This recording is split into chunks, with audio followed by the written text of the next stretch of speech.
Get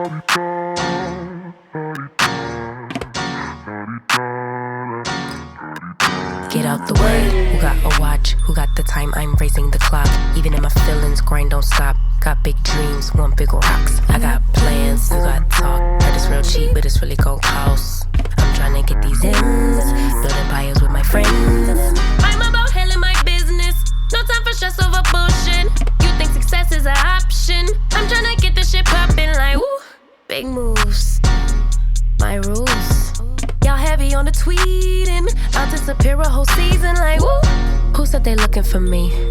I'ma make you. Hey DMarie TV family, so today we're going to be reviewing Love Marriage Huntsville, Season 6, Episode 27, Peace Before the Stormi. So Scene 1 is a very familiar scene to us. We've seen this scene several times throughout this season. Is Kimmy and Maurice. They're inside of their office that's being renovated, and Micah's doing the renovations, and they're supposedly coming to an end of the renovations. And so they're walking through, having a conversation, and they have a seat, and they start to talk about all the businesses and all the things that they do. I find this to be it's a pattern with the Scotts. They don't actually do the things that they claim they do in front of us so that we can see them in action. They go to these places that are being renovated and they talk about all the things they do. Maurice is talking about all the lawsuits he has and all the cases he's working, but you don't ever see him actually doing that. They're talking about all the rental properties that they have and that he chose to own, but you don't actually see them doing anything with rental properties. You know, Kimmy is supposed to be a caterer for K&K Catering. You never see her catering. She is a nurse. You never see her nursing. She is a real estate agent. You never see her selling homes. She also supposedly has her brokerage license. She is a broker. They have a title company. All these things they're supposed to have. You never see them doing any of these things, but you hear them talk about it in buildings that are supposed to be getting renovated. So for me, this is just wasted airtime. It's not something I'm interested in seeing. It's just not something that I find interesting anymore. We've seen it. We've seen it over and over and over again. Now, instead of talking about Mel and Martell's relationship, Kimmy and Maurice have decided to discuss Letitia and Marceau's relationship. Now, I wonder if Letitia is going to accuse Kimmy of coming for her marriage. I wonder if that conversation is going to happen, because this is Kimmy stirring up the pot regarding her sister-in-law and her brother-in-law. None of us care whether Tisha's pregnant or not. We don't care whether Maurice or Marceau are cheating. We don't care. They care. I think they think the public cares, but we do not care. And when I say we, for anybody who does not understand who we are, it is the majority of the people who watch Love and Marriage Huntsville and those of us who report on it. So if you want to know who we are, when I speak about people who are tired of the Scotts, that is the we. Just look at YouTube. Type in Love and Marriage Huntsville, pick a video, any video, and you're going to hear a content creator tell you they want them the hell off this show because they are boring. That is who we are. All the millimeters, all the viewers who are tired of these same storylines. That is who wants these people off the show. Now, Carlos King actually reviewed this episode on Saturday night, and he says he loves the Scotts. So there are answers why he does not get them off the show. He believes that they hold some type of value that none of us are seeing. But for me, I'm going to consistently and repeatedly give the feedback that I do not have the same opinion, and I think they need to go. I don't see what they bring. We don't want to hear Kimmy talk about her sex life or lack thereof. We don't want to hear them and watch them sit in buildings talking about businesses that they have, but we never see that in action. That's not what we want to see. So again, this scene is just something that we have watched over and over and over again. They can't even afford to go have this conversation at a really nice restaurant. At the very least, change the scenery. This is boring. and nobody wants to see it.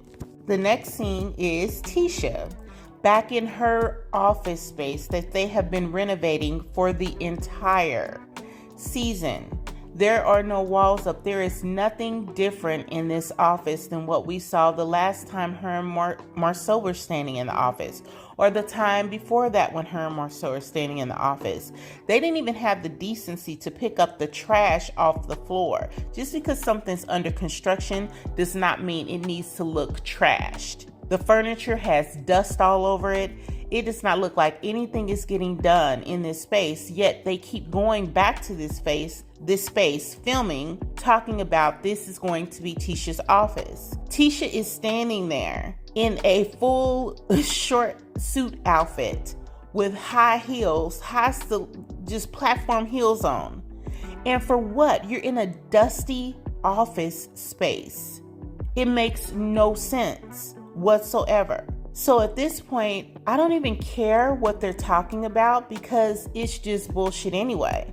They're making up scenes. It's very apparent. Tisha was in this same space with Marceau last week or the week before that, and then they were in this same space again. This is the third or fourth time this season that we've seen them in this space talking about her office is being built, yet we see no progress. And Stormi comes in wanting to address the fact that Tisha used the Canvas Beauty return policy, but guess what? Tisha blamed it on the web designer.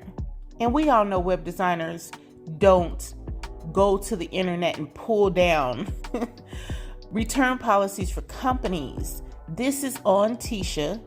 I believe her and Stormi did it together and are in cahoots about it. I believe it was just something for them to do as a storyline. I don't believe any of this. I think they're all just making up stuff. But in the event that it is something that happened and occurred, she is not interested in apologizing to Stormi because that's not what the Scotts do. Tisha and Marceau will steal any idea from anyone. That is what they've done this whole time. For 6 seasons, they've been stealing people's ideas and trying to scheme and scam. That's what they do. So she's not going to apologize about using your return policy and not removing the Canvas Beauty. The whole line is, oh, they didn't know to proofread it. So did you give her permission to use it, Stormi, but then they just didn't proofread it? Are you upset about that? Or are you upset because she never got your permission to use the policy, period? I'd like clarification on that because I really want to know why you have all this faux anger. And in your confessionals, your language and what you're talking about with regard to the Scotts is a lot stronger than what you portray in their presence. And that should match. If you tired of them in your confessional, we should see you display that in your actions towards them directly. And we don't see that. So again, very boring. This whole front part of this episode was a snooze fest. It was boring. Been there and seen it. Now we're 24 minutes into this episode before I actually get a little bit excited because I get to see Chris and Nell. I see Chris pull up. He's bringing Nell some food to the daycare. Nell comes out looking cute as a button. I love her hair in this scene. I think it's super cute. I love the fact that she comes out. She has natural, beautiful hair, fresh face. You can see the moles and the freckles on her face. Just gorgeous, beautiful. Chris gets out in his salmon and he's looking good and he's getting together, popping his collar when he step out of his truck. I'm loving every second, every minute of it. And Chris comes up to Nell. He's giving her food and they talk about Chris Jr. And immediately you see Nell kick in. And Nell is just a mother. She's like any other mother. And I feel that Nell is consistent amongst all these kids. She's just a no nonsense. She ain't got time for they shit. She knows how much she's put into them. She knows that they should be doing more than what they're currently doing. And she just don't have time for their nonsense. Now, Chris on the other level is a different type of parent. And that's why people need two parents. The roles are different. Chris balances Nell out. Nell's the firecracker. He's the calm, to her storm kind of thing. So I see that they balance each other out. I see that the kids is always probably going to run some things by Chris first, just so he can be a sounding board, because they know Nell ain't gonna put up with they mess. I completely love the fact that we get to see this family because it's new, it's fresh, it's interesting. They're actually doing what they say they do. You see Chris all the time pulling up out in his suits, coming to the house, checking on Martell. He's in his office. His son comes in. I feel like Nell's in the daycare. She's working. It's her business. It's actually, staff and people in the daycare. It's not a front. The parking lot is full of vehicles. You know what I'm saying?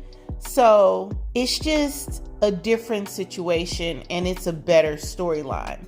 This is something that I think is going to be able to hold us over, because honestly, I could do a whole review of this whole episode in like 5 minutes, because the Scott stuff I would just skip over and ignore. For real. Like, we're 24 minutes in, and this is the first scene that I'm really interested in viewing. When they start to talk about Chris and his journey and where he is in his life right now, I can relate to that.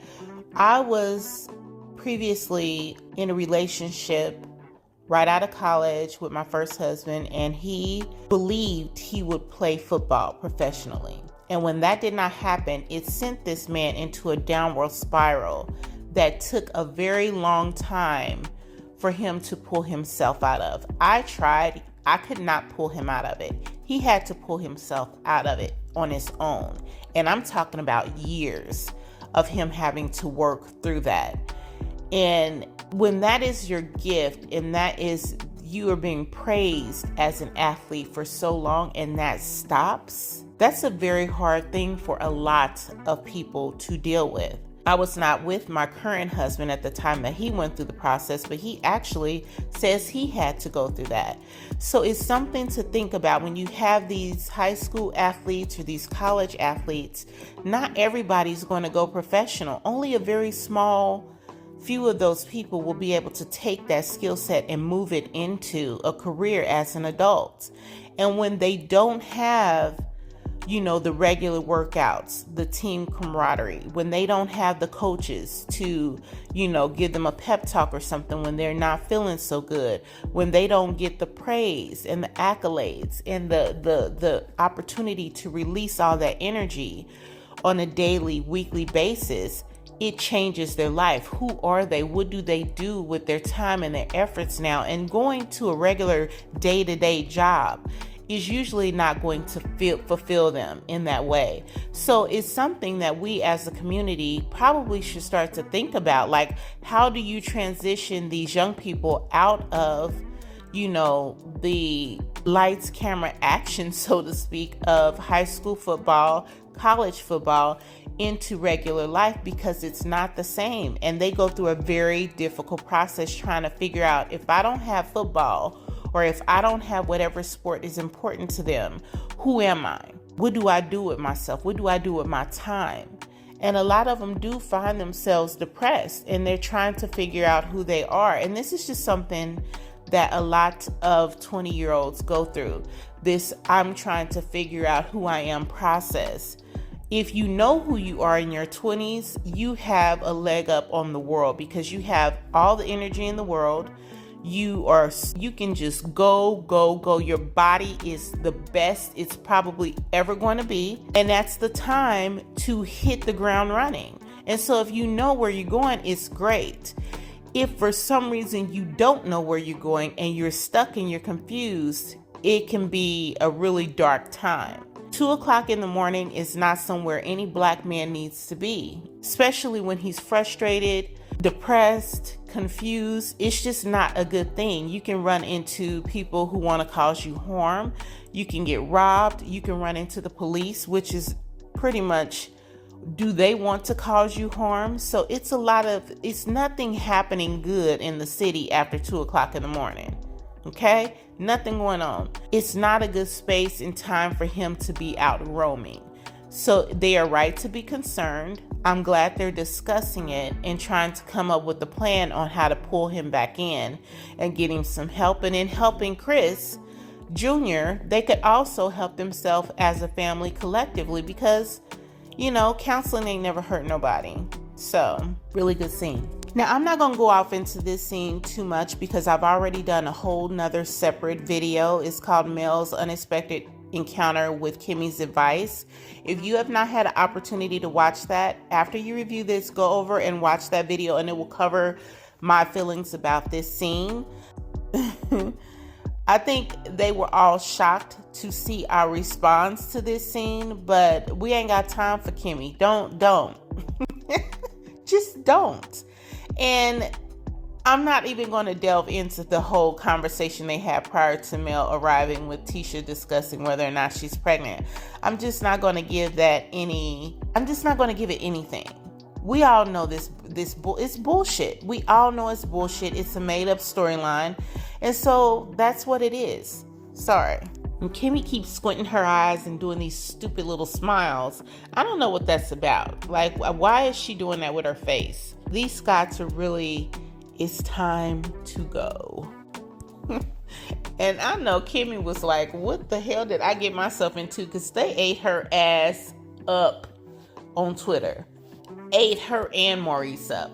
I think she stepped in it with this one and she didn't even realize how bad it was because they cannot see themselves at times. But honey, she played herself on this one. And the whole discussion about, unblocking Tisha. Mel, don't unblock her, please. Do not unblock her. How many times have we been down this roller coaster ride of a friendship? It's no need to unblock her because she gonna do some silly shit pretty soon and she gonna be right back where she was before you blocked her, and you're gonna have to block her again. So just leave her blocked. Y'all don't have to have each other unblocked. Work on this and see how this goes first. If she's good for a whole year, then you can unblock her. So again, trust me, she gonna do something stupid sooner or later. Now here's the last scene is Stormi, Courtney, Marcel, and Tisha. And Stormi's again talking about the Tisha using Canvas Beauty's policy and blaming the error on her graphic designer. So when they left Tisha's office, they discussed this and Stormi left, and it appeared at the time they left that she was okay with Tisha's explanation of what it was at the office. They left, they was laughing, they was kikiing. Here we are now, they supposed to be on a date night and Stormi's still mad about the same thing that she was just okay with at the beginning of the show, and she's talking to Courtney about it. I don't understand why it is that Stormi is so damn passive aggressive. You talk a lot of shit, but your behavior screams passive aggressive. If you were not okay with it when she told you the first time, you should have said that and resolved it then, or you should not have left talking about, what did she say, black girl magic or something like that. Y'all were laughing and getting along when you walked out of the constructed site for her office. So what is it? Were you okay with it or were you not? Then you also acted as if you were good and done with beefing with Marceau, but you're still in his face calling him a bitch, but saying he's not. I'm not calling you no bitch, but you really are calling him a bitch. And I don't have no problem with that at all because I believe he is a BAN. I believe that wholeheartedly. But if you are going to say that y'all have resolved the issue, then resolve it. If you have a problem with them coming to a date night an hour and a half late, then say that. The funny thing to me is y'all waited an hour and a half for these motherfuckers. I would not have done that. Why are you still there an hour and a half later waiting for them to show up? That's what's weird. Even if you were scheduled to film a scene, an hour and a half late, it's a no for me. You can film me and my husband, and then whatever they do, you can edit and put that stuff together, but y'all have run out of time. I got other things to do with my day. So Tisha and Marceau comes in, And Stormi's throwing the bitch word around, and Marceau basically tells her, listen, you're ghetto. In a very nice way, he says that she comes from a different culture. He's calling her ghetto and tacky. And Stormi gets upset about it and then says she has business to handle and starts packing her stuff like she's getting ready to go. Girl, you should have did that when they was an hour and a half late. Period.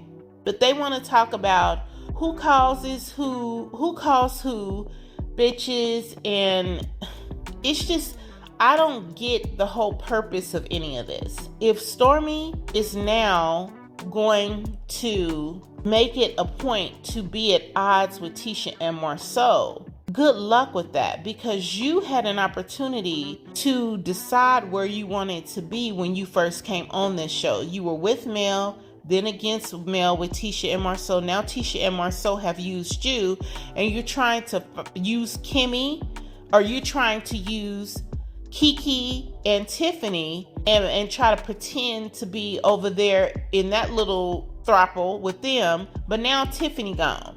So now all you got is Kiki. Like, you have to figure out where you're gonna land. You're all over the place. And for someone who came on self-proclaiming to be the next star of the show, I don't see how that works out for you.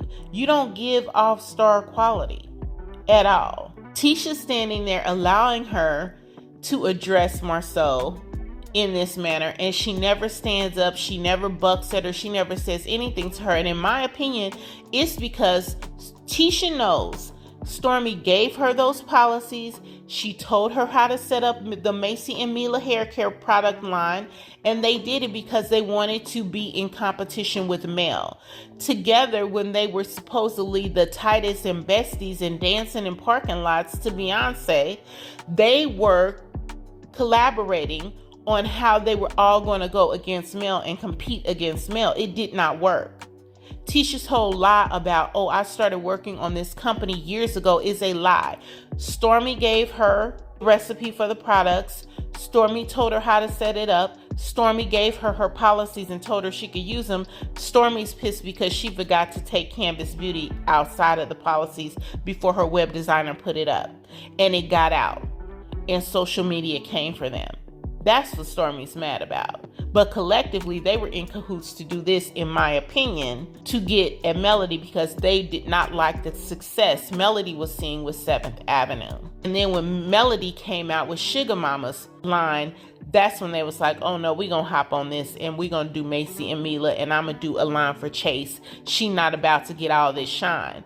Didn't work. Did not work. You cannot think you're going to be successful when all you doing is trying to come for somebody else, because basically you're giving that person your energy. You're focused on them. So again, this whole little beef that they got going on, if it is a legitimate beef, oh well, we'll see how that works out.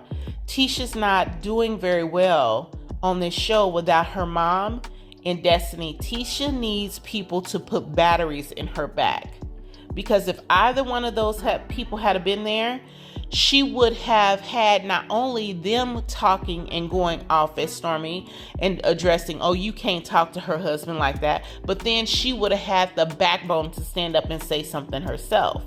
But she does not have that anymore. And so you see her withering away because she does not have an ally on this show. She doesn't have it in Kiki. She doesn't have it in Mel. She never really has that in Kimmy. Kimmy is only attached to her because she is married to a Scott. Kimmy has said it herself. If I had my choice, I wouldn't be friends with Tisha. But they're married to brothers, so it is what it is. Kimmy tries to defend her, but it's not in the same way or with the same vigor as you would get with Miss Wanda or Destiny when they're angry at Mel. You know what I'm saying? So overall, this show was it was not good for me, y'all. I would give this show a 3 at best. I don't want to see this much of the Scotts ever again. I don't want to see this much of Stormi ever again. I don't believe that they are strong enough to hold their own and to hold episodes. I don't. If you have a show where you see Melody once and the Fletchers once, and the rest of it is Scott's, it's just overwhelmingly boring. And Martell's so useless, he don't fit nowhere. So it is time to recast this show. The Fletchers are doing an amazing job. Find another family. Bring in some new people. Even if it's not a family, bring in businessmen, businesswomen. There are people in Huntsville that are doing things that can come on and make this show a lot more interesting and fun to delve into than watching the Scotts and Stormi. My reviews on a good day can be 45 minutes long about this show. When it's good, it's good. But when it's bad, it's really bad. And this right here was really bad. I hope they do better next week, y'all. Hopefully they will do better next week. Hopefully we will get a decent reunion, because I think we only got about 3 shows or so left before they go into the reunion. So, if I'm wrong and y'all love the show, let me know. Drop me some comments, like the video. Please subscribe to the channel and share the video and hit that notification bell so that you'll be notified when I drop another video. Thank you so much. Have a good one. Bye. Get out the way. Who got a watch? Who got the time? I'm racing the clock. Even if my feelings grind don't stop. Got big dreams.